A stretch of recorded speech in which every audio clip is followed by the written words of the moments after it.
Timu ya taifa ya Ureno imefanikiwa kuifunga Hispania kwenye mikwaju ya penati. Timu ya Portugal linakuwa ni kombe lake la tatu baada ya kushinda hili kombe lingine hapo jana. Mpaka sasa Portugal wana makombe matatu, ikiwa ni UEFA National League 2 pamoja na Euro 1. Cristiano Ronaldo anakuwa mchezaji wa kwanza wa Ureno kushinda mataji yote matatu akiwa na timu ya taifa ya Ureno, kwani hapo kabla Ureno haijawahi kuchukua kombe lolote bila Ronaldo kuwepo uwanjani. Lakini tangu Ronaldo aanze kuichezea timu ya taifa ya Ureno, basi amefanikiwa kutoa mataji matatu. Ronaldo ambaye ndio mfungaji bora wa Ureno wa muda wote, kwa sasa ana jumla ya magoli 139 akiwa na timu ya taifa ya Ureno.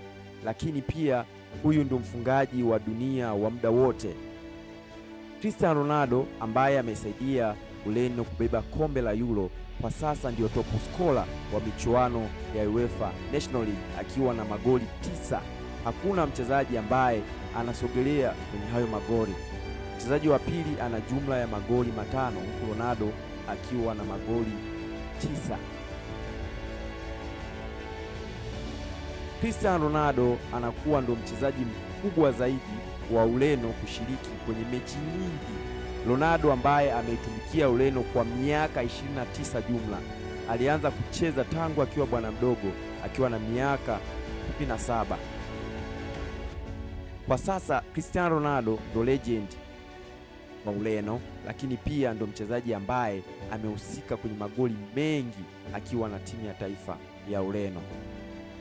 Na kwenye mahojiano amesema kwamba anajua umri wake umeenda, lakini bado atajaribu kupambana mpaka ambapo atahisi kwamba kwa sasa hawezi kupambana tena. Hivyo Cristiano Ronaldo bado yupo na atakuwepo kwenye kombe la dunia.